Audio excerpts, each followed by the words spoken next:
Boa noite. Marhaba. Kif agenta mnia? I left Curaçao in the end of December 2004 to move to our new country, Lebanon.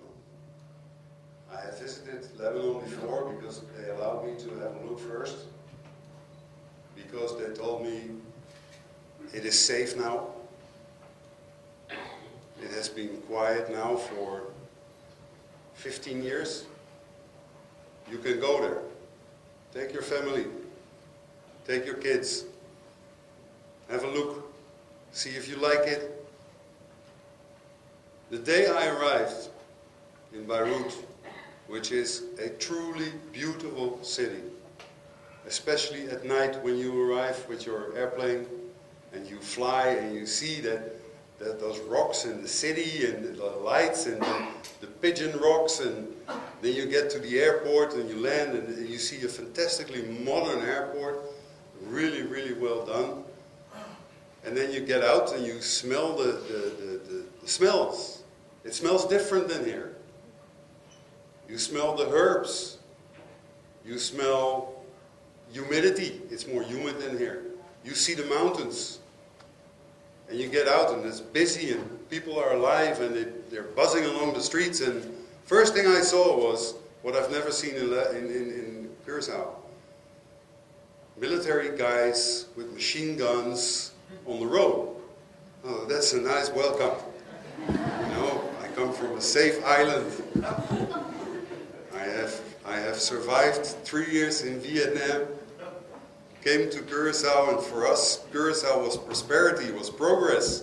You know, we could drive again, and we had supermarkets, and we could go out, and you didn't have to have, like they say, miedo. You can say what you want, you're free here. And for us, Curaçao was great. And then we went to Lebanon. First thing I see is a military guy with a machine gun, and not one, many. And I thought, okay, it's a tiki diferente cu Curaçao, no?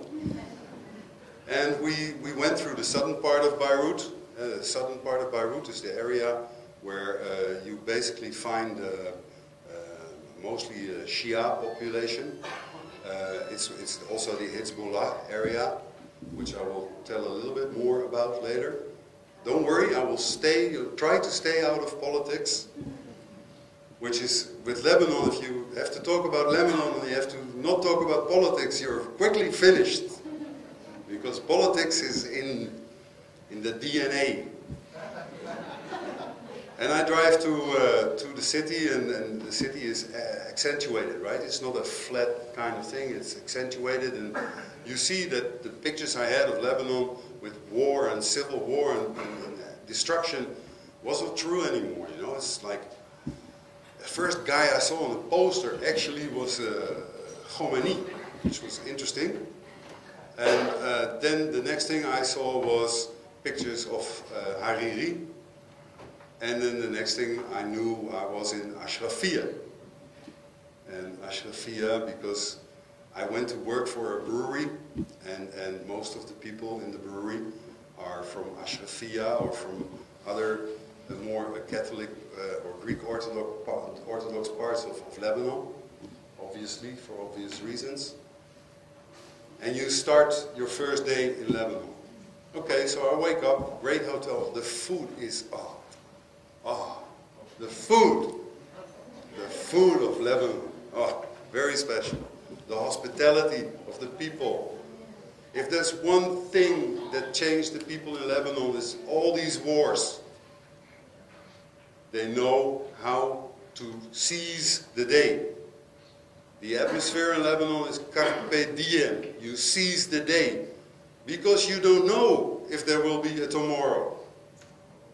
So you live today, the whole day, until late at night.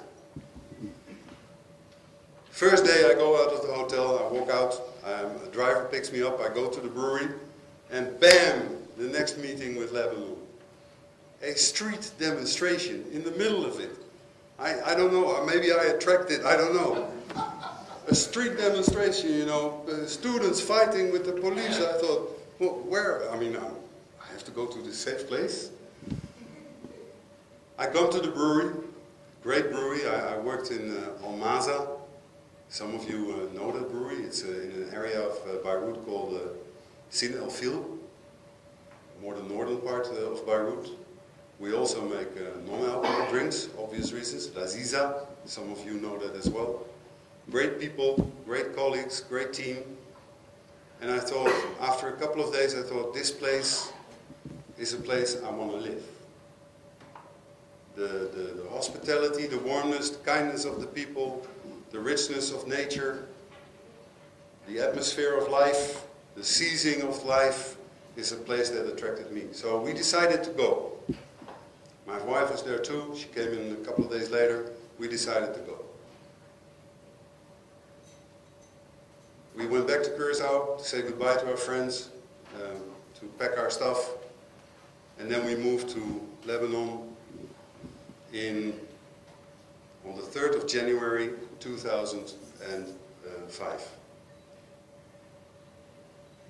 5 weeks before, there was the first assassination attempt. I mean, like the post-Civil War period.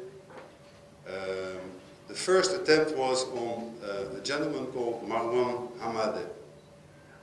He is one of the Druze leaders, and he was in the fight together with Hariri to not have the president appointed for a third time, which was against the constitution. And you have to avoid politics, I understand, but you have to bear with me. Because they tried to stop something very unconstitutional. They were Democrats at heart. They didn't want a third term.